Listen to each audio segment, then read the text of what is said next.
പ്രതിഷേധം ശക്തമായി കൊണ്ടിരിക്കുകയാണ്. 40 ദിവസമായി. അപ്പൊ ഈ 40 ദിവസമായിട്ടും ഒരു തരത്തിലുള്ള ഒരു പിന്തുണയും ലഭിക്കുന്നില്ല അല്ലേ? ഇല്ല, ഈ 40 ദിവസമായി. കഴിഞ്ഞ മാസം 10-ാം തീയതി മുതൽ ഇതാ ഇന്ന് 40 ദിവസമായി. 2 ദിവസമായി നിരാകാരം കിടക്കുന്നു.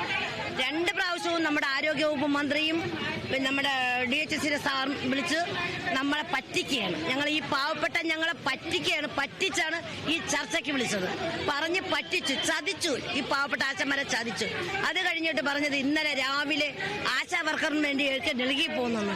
വെറുതെ അവരുടെ പേഴ്സണൽ കാര്യത്തിന് വേണ്ടിയാണ് അവർ പോയത്. എന്നിട്ട് പറഞ്ഞത് എന്താണെന്നറിയാമോ? ആശാമാർ അവിടെ ചെന്ന ആശാമാരുടെ ഒരു വാക്ക് പോലും അവിടെ ഉരുവിട്ടിട്ടില്ല.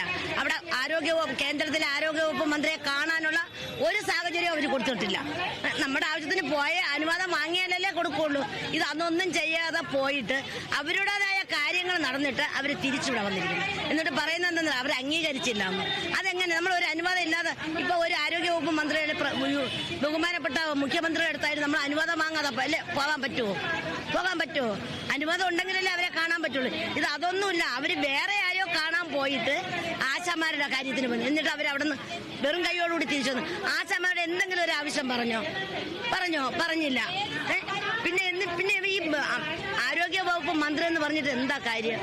നമ്മുടെ ശൈലജ ടീച്ചറായിരുന്നെങ്കിലേ ഞങ്ങൾക്ക് വേണ്ടി നിൽക്കുമായിരുന്നു. ഞങ്ങളെ ശൈലജ ടീച്ചറാണ് ഞങ്ങളെ ഈ കൊറോണ സമയത്തും കോവിഡ് സമയത്തും ബാക്കി ചിക്കൻ ഗുനി സമയത്തൊക്കെ ഞങ്ങളോടൊപ്പം നിന്നത് ശൈലജ ടീച്ചറാണ്. ഇവർക്ക് യഥാർത്ഥത്തിൽ പറഞ്ഞാൽ ഇവർക്ക് ആരോഗ്യ വകുപ്പ് എന്തെന്ന് ഇവർക്ക് അറിയില്ലായിരിക്കും. അറിയാന്നുണ്ടെങ്കിൽ ഇവർ ഈ പാവപ്പെട്ട ഈ വെയിലും മഴയും കൊണ്ടാണ് ആശാമാർക്ക് വേണ്ടി ഒരു വാക്ക് സംസാരിക്കില്ലേ സാറേ? ഒരു വാക്ക് കൂടുതലൊന്നും പറയണ്ട.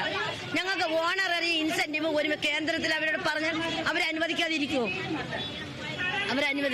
അവരനുവദിക്കാതെ അവരോട് ചർച്ച ചെയ്യാതെ അവരോട് ഒന്നും പറയാതെ എങ്ങനെയാ സാർ? ഇപ്പൊ ആരോഗ്യ വകുപ്പ് മന്ത്രി കേന്ദ്രത്തിലാണ്. ഞാൻ സാറിന്റെ അടുത്ത് ഇവിടുത്തെ കേരളത്തിലുള്ള ആരോഗ്യ പ്രവർത്തകരുടെ കാര്യം പറയണ്ടേ? ഒന്നും പറഞ്ഞിട്ടില്ല. അവര് പോയി അവരെ കാര്യം നാടിയിട്ട് അവർ തിരിച്ചതുപോലെ പോയ പ്ലെയിനിൽ തിരിച്ചു വന്നു. അതുകൊണ്ട്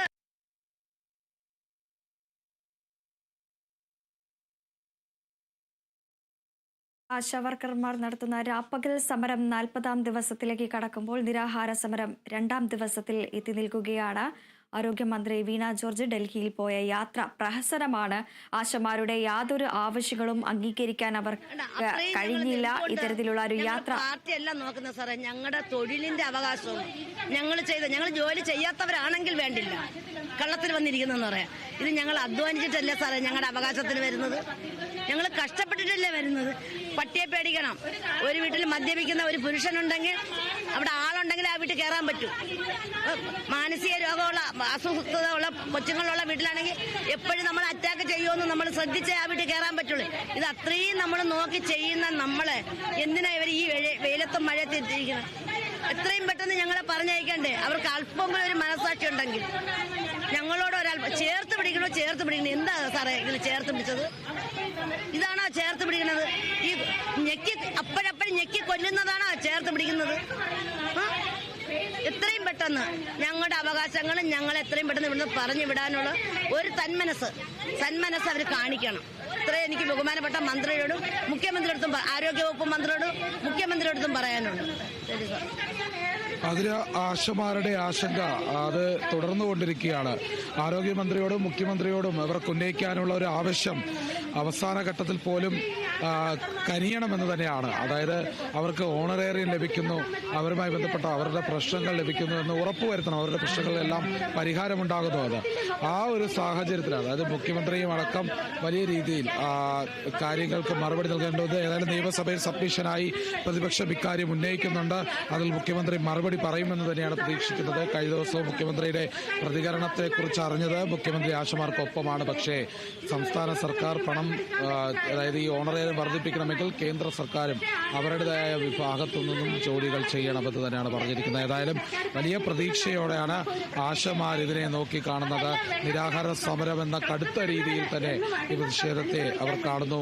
ഏതായാലും ഈ 40 ദിവസത്തെ പ്രതിഷേധം അത് ഫലം കാണുമെന്നുള്ള പ്രതീക്ഷ തന്നെയാണ് ആശമാർ ഇപ്പോഴും ഈ സെക്രട്ടേറിയറ്റ് നടയിലിരിക്കുന്നത്.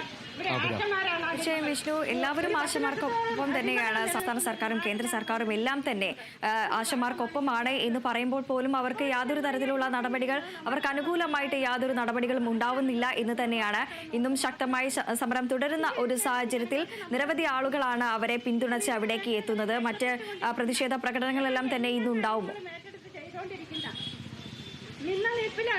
ഏതായാലും പ്രതിഷേധം ഉണ്ടാകുമോ എന്നല്ല, പ്രതിഷേധം ഇപ്പോഴും തുടരുന്നു എന്നാണ് പറയുന്നത്. 40 ദിവസത്തെ രാപ്പകൽ സമരം അത് ശക്തമായ രീതിയിൽ തന്നെയാണ് പോകുന്നത്. അതിൽ 3 പേർ നിരാഹാര സമരം ഇരിക്കുന്നു. അവരുടെ ആരോഗ്യനില വളരെ മോശമാവുകയാണെങ്കിൽ പകരം കയറാൻ ആളുകൾ കാത്തിരിക്കുന്നു. അതാണ് അവരുടെ അവസ്ഥ. അതോടൊപ്പം തന്നെ ഇവർക്ക് വേണ്ട ആനുകൂല്യങ്ങൾ ലഭിക്കുന്നത് വരെ പോരാടാൻ തയ്യാറാണ് എന്ന് തന്നെയാണ് ആശമാർ പറയുന്നത്. ഒരു തരത്തിലും പിന്മാറാൻ തയ്യാറല്ല. സർക്കാർ കനിയണമെന്ന് താഴ്മയോടെ തന്നെയാണ് ഭൂരിഭാഗം പേരും അപേക്ഷിക്കുന്നത്. അത് സർക്കാർ കണ്ടില്ല എന്ന് നടിക്കരുത് എന്ന് തന്നെയാണ് ആശമാർ പറയുന്നത്. ഏതായാലും ഇതിലെ രാഷ്ട്രീയമില്ലാത്ത ഒരു പ്രതിഷേധമാണ്. രാഷ്ട്രീയക്കാരെല്ലാം ഇതിൽ ഇടപെടുന്നുണ്ട്, പിന്തുണയ്ക്കുന്നുണ്ട്. പക്ഷേ ഈ പ്രതിഷേധത്തിന് രാഷ്ട്രീയമില്ല എന്നുള്ളത് തന്നെയാണ്. എല്ലാ വിഭാഗക്കാരും ആശമാരുടെ ഒരു കൂട്ടായ്മയാണ്, എല്ലാവരും ഉള്ളതാണ്. അതിൽ സർക്കാർ കനിയണം, അല്ലെങ്കിൽ ആരോഗ്യമന്ത്രി അടക്കമുള്ളവർ അതിനൊപ്പം നിൽക്കണമെന്ന് തന്നെയാണ് അറിയിക്കുന്നത്. ഏതായാലും ഈ പ്രതിഷേധത്തിൽ വലിയ പിന്തുണ നൽകിക്കൊണ്ട് പലരും രംഗത്ത് വന്നെങ്കിലും ആശമാരുടെ കാര്യങ്ങളൊന്നും നടന്നിട്ടില്ല. പരിഗണിക്കണം. ആശമാരുടെ അവസ്ഥ വളരെ മോശമായി കൊണ്ടിരിക്കുകയാണ്. അതിനെക്കുറിച്ച് ആരോഗ്യപരമായി തന്നെ അവർ നേരിടുന്ന ഒരുപാട് വെല്ലുവിളികളുണ്ട്, സാമ്പത്തികമായുള്ള വെല്ലുവിളി ഉണ്ട്.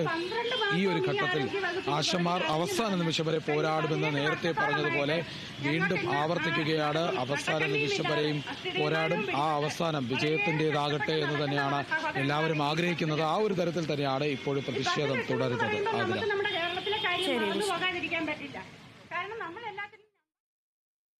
താമരശ്ശേരിയിലെ ഷിബിലയെ വെട്ടിക്കൊന്ന കേസിൽ പ്രതിയായ ഭർത്താവ് യാസറിനായുള്ള കസ്റ്റഡി അപേക്ഷ ഇന്ന് നൽകും. താമരശ്ശേരി കോടതിയിലാണ് കസ്റ്റഡി അപേക്ഷ നൽകുന്നത്. അതേസമയം യാസറിന്റെ ലഹരി മാഫിയ ബന്ധവും പോലീസ് അന്വേഷിക്കുന്നുണ്ട്. വിശദാംശങ്ങളുമായി റിയാസ് KMR ചേരുന്നു.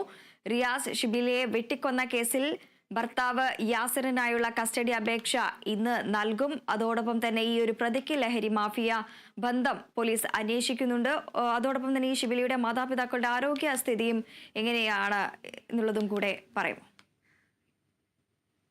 വൃന്ദ, ഈ ഭാര്യ ഷിബിലയെ വെട്ടിക്കൊന്ന കേസിലെ പ്രതിയായിട്ടുള്ള യാസറിന് ഇന്ന് കസ്റ്റഡിയിൽ ആവശ്യപ്പെട്ടുകൊണ്ടുള്ള അപേക്ഷ താമരശ്ശേരി പോലീസ് നൽകും. ഉച്ചയ്ക്ക് 3 മണിക്ക് ശേഷം വീണ്ടും കോടതി ചേരുമ്പോഴായിരിക്കും ആ കസ്റ്റഡി അപേക്ഷ സമർപ്പിക്കുക. 3 ദിവസത്തെ കസ്റ്റഡിയാണ് അന്വേഷണ സംഘം ആവശ്യപ്പെടുന്നത്.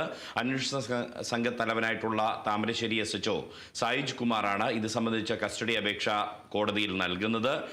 ഈ കസ്റ്റഡിയിൽ പ്രതി ലഭിച്ചാലുടൻ തന്നെ വിശദമായി തെളിവെടുപ്പ് നടത്തും. പക്ഷേ പോലീസ് കരുതുന്നത് ഈ തെളിവെടുപ്പ് സമയത്ത് ഒരുപക്ഷെ പ്രതിക്ക് നേരെ ജനരോഷം ഉണ്ടാവാനുള്ള ഒരു സാധ്യത പോലീസ് തള്ളിക്കളയുന്നില്ല. അതുകൊണ്ട് തന്നെ കനത്ത സുരക്ഷാ സന്നാഹത്തിലായിരിക്കും യാസറുമായി തെളിവെടുപ്പ് നടത്തുക. മറ്റൊന്ന്, ഈ ഷിബിലയെ വധിക്കാനായി, വെട്ടിക്കൊല്ലാനായി യാസർ 2 കത്തികൾ ഉപയോഗിച്ചതായി പോലീസ് കണ്ടെത്തിയിട്ടുണ്ട്.